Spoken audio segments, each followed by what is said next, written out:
Chapter 31 सुबह करीब 3 बजे, जो उस समय निगरानी कर रहा था, उसने देखा कि शहर उसके पैरों के नीचे से दूर जा रहा है।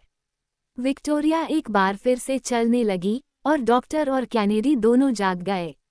पहले व्यक्ति ने अपने कंपास से परामर्श किया और संतोष के साथ देखा कि हवा उन्हें उत्तर उत्तर पूर्व की ओर ले जा रही थी। हम भाग्यशाली हैं, उन्होंने कहा, सब कुछ हमारे पक्ष में है। हम आज ही चैग झील की खोज कर लेंगे। क्या ये पानी की एक चौड़ी चादर है? कैनेडी ने पूछा। कुछ हद तक, डिक। इसकी अधिकतम लंबाई और चौड़ाई लगभग 120 मील है। यह पानी की विशाल चादर पर नौकायन करने के लिए हमारी यात्रा को थोड़ा विविधतापूर्ण बना देगा। आखिरकार, मुझे नहीं लगता कि इस मामले में हमारे पास शिकायत करने के लिए बहुत कुछ है। हमारी यात्रा वाकई बहुत विविधतापूर्ण रही है, और इसके अलावा हम सबसे अच्छी संभव परिस्थितियों में यात्रा कर रहे हैं। निस्संदेह ऐसा है, रेगिस्तान में हुई कठिनाइयों को छोड़कर हमें किसी गंभीर खतरे का सामना नहीं करना पड़ा है। इस बात से इनकार नहीं किया जा सकता कि हमारे महान गुब्बारे ने बहुत बढ़िया प्रदर्शन किया है। आज 12 मई है और हमने 18 अप्रैल को यात्रा शुरू की थी। इस तरह से हमें 25 दिन की यात्रा करनी पड़ी। 10 दिन में हम अपने गंतव्य पर पहुंच जाएंगे। वो कहाँ है, मुझे नहीं पता, लेकिन इसका क्या मतलब है? तुम फिर से सही कह रहे हो, सैमुअल। हमें ईश्वर पर भरोसा करना चाहिए कि वो हमारा मार्गदर्शन करे और हमें इस तरह स्वस्थ रखे जैसे हम अभी हैं। ऐसा नहीं लगता कि हम दुनिया के सबसे खतरनाक देश को पार कर रहे हैं। हमें जीवन में आगे बढ़ने का अवसर मिला और हमने वही किया। हवा में यात्रा के लिए हुर्रे! जो चिल्लाया। हम 25 दिनों के अंत में अच्छी स्थिति में हैं, अच्छी तरह से खाए गए हैं और अच्छी तरह से आराम कर रहे हैं। वास्तव में हमने बहुत अधिक आराम किया है, क्योंकि मेरे पैरों में जंग लगने लगी है और मैं 30 मील या उससे अधिक की दौड़ के साथ उन्हें खींचने में थोड़ा भी परेशान नहीं होऊंगा। जो आप लंदन की सड़कों पर ऐसा कर सकते हैं, लेकिन कुल मिलाकर हम तीनों एक साथ निकलते हैं, जैसे डेनहम, क्लैपर्टन और ओवरवेग, जैसे बार्थ, रिचर्डसन और वोगेल, और यहाँ हमारे पूर्ववर्तियों की तुलना में अधिक भाग्यशाली, हम अभी भी संख्या में 3 हैं। लेकिन हमारे लिए सबसे महत्वपूर्ण यह है कि हम अलग न हों। अगर हम में से कोई एक जमीन पर था, तो अचानक किसी खतरे से बचने के लिए विक्टोरिया को ऊपर चढ़ना पड़ा। कौन जानता है कि हम कभी एक दूसरे को फिर से देख पाएंगे या नहीं। इसलिए मैं कैनेडी से फिर से स्पष्ट रूप से कहता हूं कि मुझे उसका अकेले शिकार पर जाना पसंद नहीं है। लेकिन फिर भी, सैमुएल, आप मुझे उस शौक को थोड़ा पूरा करने की अनुमति देंगे। हमारे भोजन का स्टॉक फिर से भरने में कोई बुराई नहीं है। इसके अलावा, हमारे जाने से पहले आपने मुझे कुछ बेहतरीन शिकार की संभावना बताई थी, और अब तक मैंने एंडरसन और कमिंग्स की तरह बहुत कम काम किया है। लेकिन मेरे प्यारे डिक, या तो तुम्हारी याददाश्त तुम्हें धोखा दे रही है, या तुम्हारी विनम्रता तुम्हें अपने कारनामों को भूला रही है। मुझे सचमुच ऐसा लगता है कि, छोटे मोटे खेल का जिक्र किए बिना, तुम्हारे ज़मीर पर पहले से ही एक मृग, एक हाथी और 2 शेर हैं। लेकिन एक अफ्रीकी खिलाड़ी के लिए ये सब क्या है जो सृष्टि के सभी जानवरों को अपनी राइफल की नाल के नीचे घूमते हुए देखता है? वहाँ, जिराफों के उस झुंड को देखो। वे जिराफ, जो दहाड़ा, क्यों, वे मेरी मुट्ठी जितने बड़े नहीं हैं। क्योंकि हम उनसे 1000 फीट ऊपर हैं, लेकिन उनके करीब जाने पर आपको पता चलेगा कि वे आपसे 3 गुना लंबे हैं। और तुम उन हिरन के झुंड और उन शुतुरमुर्गों के बारे में क्या कहते हो, जो हवा की गति से दौड़ते हैं? कैनेडी ने फिर पूछा। वे शुतुरमुर्ग, जो ने फिर से कहा, वे मुर्गियां हैं और मुर्गियों की सबसे बढ़िया प्रजाति। आइए, डॉक्टर, क्या हम उनके पास नहीं जा सकते? कैनेडी ने विनती की। हम उनके करीब पहुंच सकते हैं, डिक, लेकिन हमें उतरना नहीं चाहिए। और उन बेचारे जानवरों को मार गिराने से तुम्हें क्या फ़ायदा होगा जब वे तुम्हारे किसी काम के नहीं हो सकते?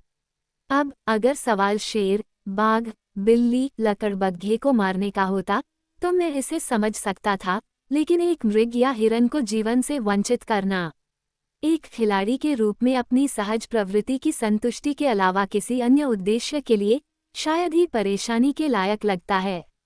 लेकिन आखिरकार मेरे दोस्त, हम जमीन से लगभग 100 फीट की दूरी पर ही रहेंगे, और अगर तुम्हें कोई खूंखार जंगली जानवर दिखाई दे तो उसके दिल में एक गेंद मारकर हमें उपकृत करना। विक्टोरिया धीरे धीरे नीचे उतरी, लेकिन फिर भी सुरक्षित ऊंचाई पर रही, क्योंकि एक बर्बर लेकिन बहुत अधिक आबादी वाले देश में अप्रत्याशित खतरों के लिए सतर्क रहना आवश्यक था। यात्री सीधे शारी नदी के मार्ग का अनुसरण कर रहे थे। इस नदी के आकर्षक तट विभिन्न रंगों के पेड़ों की पत्तियों के नीचे छिपे हुए थे। चारों ओर लताएं और चढ़ने वाले पौधे अंदर बाहर घूम रहे थे और रंगों का सबसे अजीब संयोजन बना रहे थे। मगरमच्छ सूरज की तेज रोशनी में धूप सेंकते या छिपकलियों की तरह पानी के नीचे गोते लगाते देखे गए, और अपनी मस्ती में वे कई हरे द्वीपों के बीच घूमते रहे जो धारा की धारा को रोकते हैं।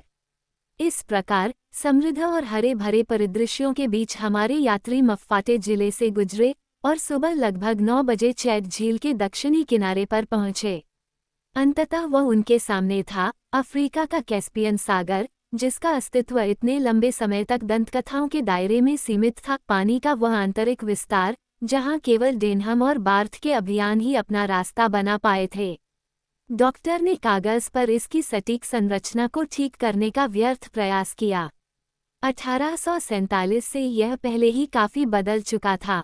वास्तव में चैड झील का नक्शा सटीकता के साथ पता लगाना बहुत मुश्किल है, क्योंकि यह कीचड़ और लगभग अगम्य दलदलों से घिरा हुआ है, जिसमें बार्थ को लगा कि वह मरने के लिए अभिशप्त है।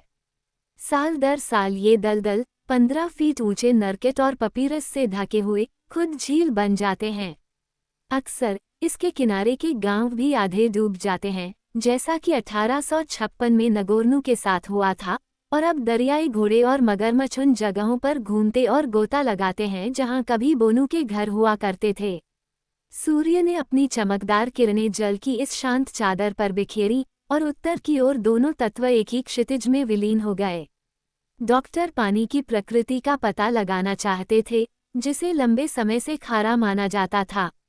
झील के करीब उतरने में कोई खतरा नहीं था, और कार जल्द ही केवल 5 फीट की दूरी पर एक पक्षी की तरह इसकी सतह पर तैर रही थी। जो ने झील में एक बोतल डाली और उसे आधा भरा हुआ बाहर निकाला। फिर पानी चखा गया और पाया गया कि यह पीने लायक नहीं है, इसमें कार्बोनेट ऑफ सोडा का स्वाद था। जब डॉक्टर इस प्रयोग के परिणाम को नोट कर रहे थे, तभी उनके पास ही बंदूक की तेज आवाज सुनाई दी। कैनेडी एक विशाल दरियाई घोड़े पर गोली चलाने के प्रलोभन का विरोध नहीं कर पाए थे। दरियाई घोड़ा, जो चुपचाप बैठा हुआ था, विस्फोट की आवाज सुनकर गायब हो गया, लेकिन कैनेडी की शंक्वाकार गोली से उसे कोई परेशानी नहीं हुई। जो ने कहा, अगर आपने उसे भाला मार दिया होता तो आप बेहतर कर सकते थे। आखिर कैसे? हमारे एक एंकर के साथ। यह एक हुक होता जो उस जैसे उत्तेजक जानवर के लिए बस इतना ही बड़ा होता। हंफ, कैनेडी ने कहा, इस बार जो के पास वाकई एक आइडिया है। मैं आपसे विनती करता हूं कि आप ऐसा न करें, डॉक्टर ने बीच में ही कहा। जानवर हमें बहुत जल्दी घसीटकर वहां ले जाता जहां हम अपनी मदद के लिए कुछ नहीं कर सकते थे, और जहां हमारा कोई काम नहीं था। खासकर अब जबकि हमने ये सवाल सुलझा लिया है कि चैड झील में किस तरह का पानी है। क्या उस तरह की मछली खाने के लिए अच्छी है, डॉक्टर फर्ग्यूसन? वह मछली, जैसा कि तुम उसे कहते हो, जो वास्तव में एक स्तनधारी प्राणी है जो पचीडमल प्रजाति का है। इसका मांस बहुत बढ़िया माना जाता है और झील की सीमाओं पर रहने वाली जनजातियों के बीच यह एक महत्वपूर्ण व्यापार वस्तु है। तो फिर मुझे खेद है कि मिस्टर कैनेडी की गोली से ज्यादा नुकसान नहीं हुआ। जानवर केवल पेट और जांघों के बीच में कमजोर है।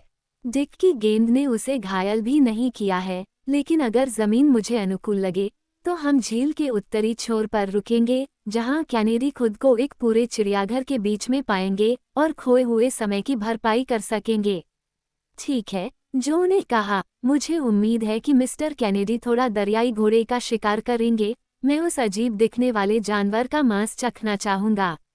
अफ्रीका के मध्य में जाकर स्निप और तीतर खाना बिल्कुल भी स्वाभाविक नहीं लगता, जैसे कि हम इंग्लैंड में हों।